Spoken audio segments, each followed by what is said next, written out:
चाय पीने नहीं गया।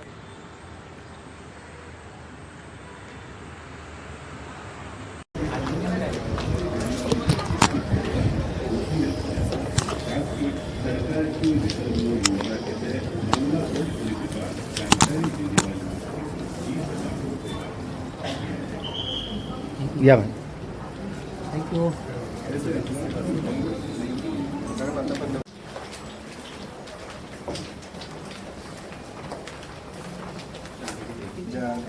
बाया असतात त्यांना ब्लड प्रेशर आहे, डायबिटीज आहे, आता 1 दिवसात डिलिव्हरी होणार आहे.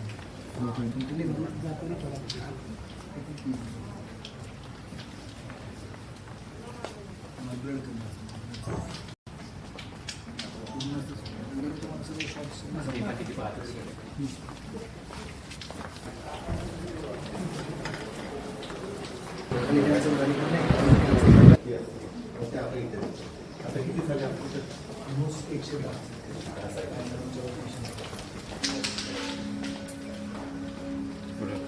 Good evening, sir. Good evening, sir. Good evening, madam. Ask question. Sir, madam माझं टोटल आमच्याकडे आतापर्यंत 90 पेशंट झालेले आहे. आमच्याकडे 149 पर्यंत किमो डिलिव्हरी झालेली आहे आमच्याकडे आणि ॲड्रेशनचे पण 15 पेशंट झालेले आहेत.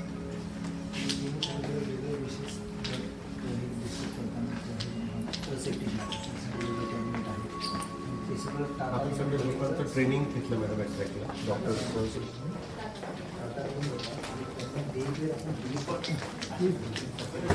हे आपलं डायलिसिस 11 बेड डायलिसिसचे 11 बेड होतं. 80 पेशंट आता चालू होते. 3 सायकलमध्ये झालं तर आपण मॅक्झिमम पेशंट घेऊ शकतो. 100ची करायचं आपल्याला घेऊ शकतो.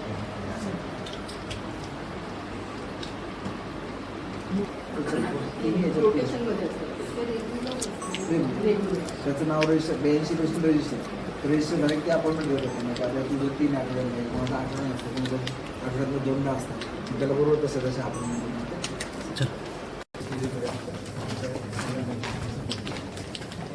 आपलं मायक्रोबायोलॉजीसाठी आपण किती पण घेतो. सांगितलं मॅडम सगळं machine And this one is the madam पुढे जाणार थोडं तुम्ही त्या बाजूला जाणार madam. these are the 2 automated machines. Automated का continuous system monitoring हो जाता है. जैसे machine positive.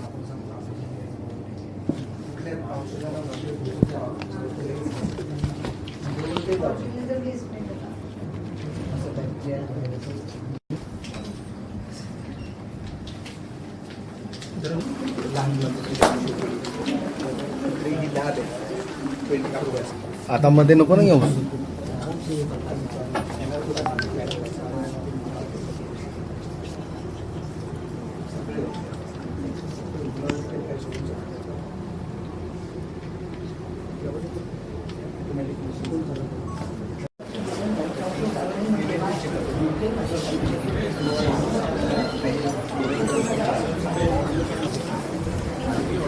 सर्वायकल कॅन्सर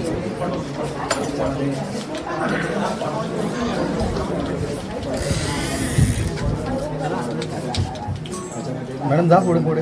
हे केलं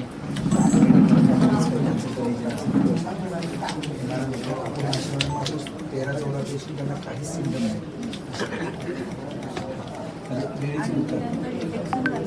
मग आपण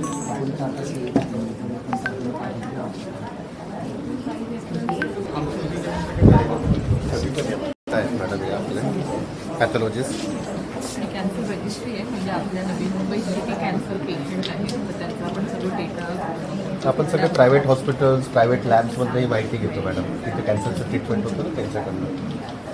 त्यांना ट्रीटमेंट काही तुम्ही सजेस्ट करता की हॉस्पिटलमध्ये नाही ट्रीटमेंटचं सर मॅडम आपण किमोथेरपीवरती चालू केलेलं आहे. ते पण आपल्याला दाखवून देतो. तो वॉर्ड पण दाखवतो.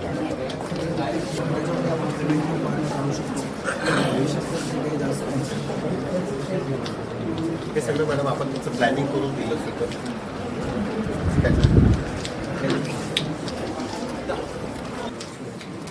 CMO असतं व्हेंटिलेटर आहे आणि मॉनिटर असतं.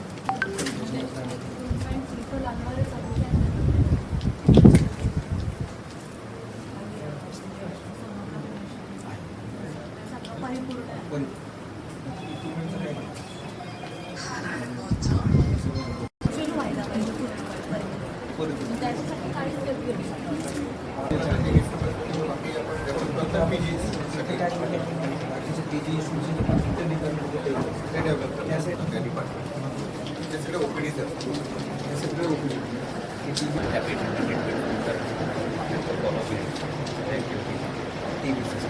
आपल्याकडे सगळे जे ॲडव्हान्स जे आहेत इन्व्हेस्टिगेशनसाठी नाही.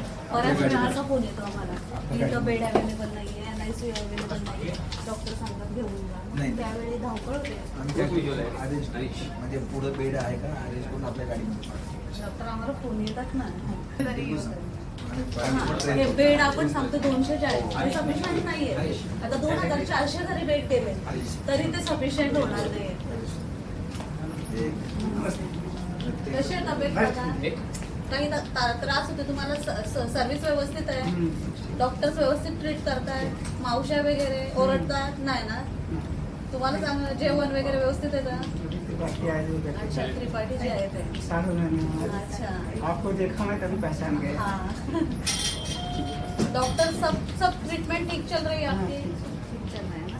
ठीक है.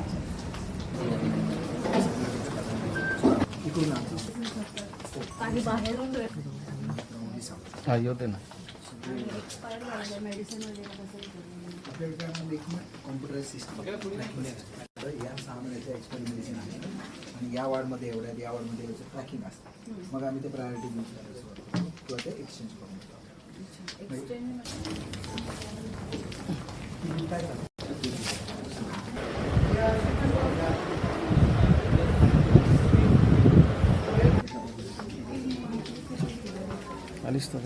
पण आपल्याला रेफर येतात ना मॅडम, कुठून कुठून भेटणार कर्जत बिजत या साईडच्या रायगड पूर्व इनफॅक्ट आपल्या नंबर ऑफ डिलिव्हरीजमध्ये 70% ते 60% ते 65% त्यामुळे कधी कधी इथल्या पाहणी केली काय तुम्हाला जाणवलं? रुग्णालय आपले खूप छान असे इमारती बनवलेल्या आहेत, पण फुल फ्लेजनी त्यांना चालवण्यासाठी स्टाफची रिक्वायरमेंट आहे. काही ठिकाणी काही इक्विपमेंटची पण गरज आहे. आता आदरणीय गणेशजी नाईक साहेब ज्यांचं विजन आरोग्याविषयी खूप दृढ असं आहे आणि त्यांच्या विजननुसार जर आपल्या नवी मुंबईत आरोग्य केंद्राची प्रस्तावित झाले तर नक्कीच जनसामान्यांना त्याचा खूप मोठा फायदा होईल. आता आदरणीय गणेशजी नाईक साहेबांच्या माध्यमातून मला अशी कल्पना पुढे येते की डॅशबोर्ड एक बनवायचा. जसं की आपल्या नवी मुंबईमध्ये बरेचसे प्रायव्हेट हॉस्पिटल्स आहेत ज्यांना सिडकोकडून प्लॉट्स अलॉट झालेले आहे आणि ज्यावेळी त्यांना ते अलॉट झाले तेव्हा त्यांच्याकडून ॲग्रीमेंट बनवून घेतला आणि त्या ॲग्रीमेंटमध्ये 10% कोटा हा लोअर इन्कम ग्रुपसाठी आहे आणि त्यांच्या माध्यमातून तशी कुठलीही सुविधा आजपर्यंत पुरवली जात नाही आहे. मग ह्या डॅशबोर्डवर आपण असं आणतोय की पालिकेचे हॉस्पिटल्स सगट जे प्रायव्हेट हॉस्पिटल ज्यांच्या 10% कोटा आपल्याला आहे असे सगळे हॉस्पिटल्स त्या डॅशबोर्डवर येतील.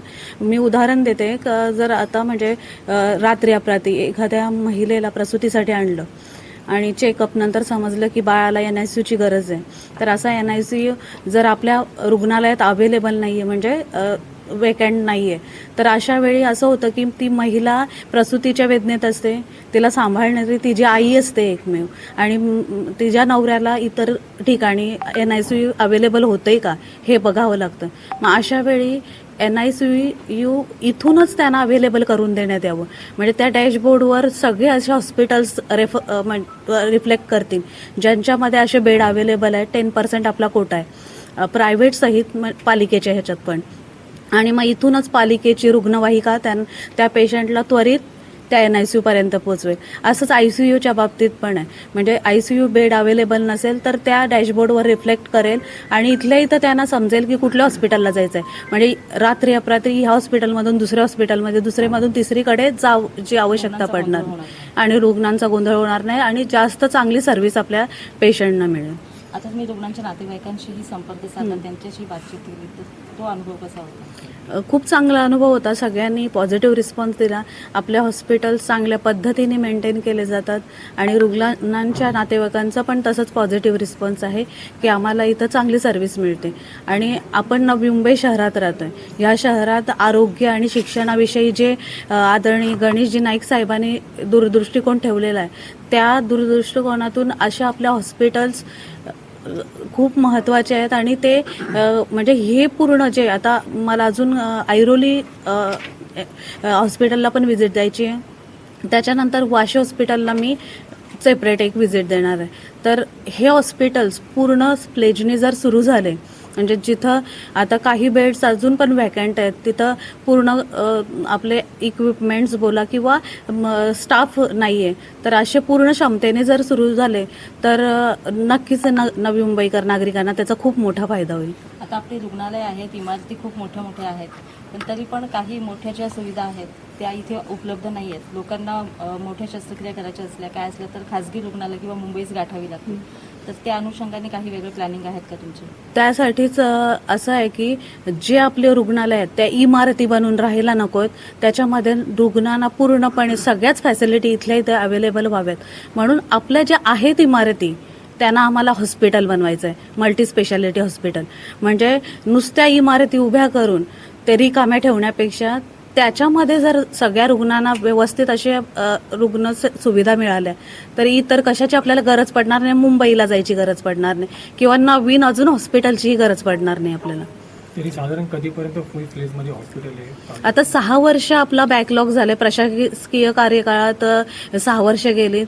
आता ह्या 5 वर्षात नक्कीच आम्हाला ही सगळ्या सुविधा आपल्या ह्या 4ही हॉस्पिटल्समध्ये द्यायच्या आहेत.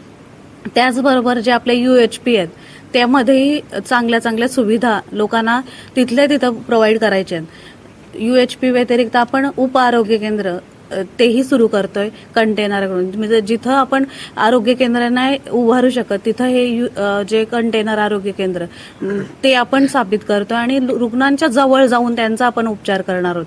आणि प्रयत्न आपला असाच असेल की आपले हे जे 4 हॉस्पिटल आहेत हे फुल फ्लेजनी चालावेत, मल्टी स्पेशालिटी हॉस्पिटल सारखे चालावेत. म्हणजे हेच मल्टी स्पेशालिटी हॉस्पिटल म्हणून पुढे भविष्यात आपल्याला ते सेवा द्यावेत.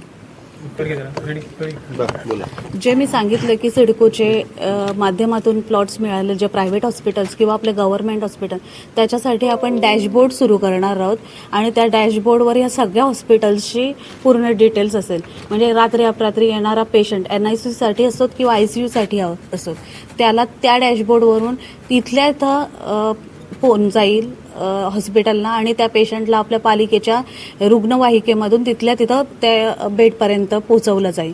म्हणजे पूर्ण सुविधा आपल्याला ह्या आपल्या हॉस्पिटल्समध्ये नवी मुंबईमधल्याच हॉस्पिटलमध्ये देता येईल.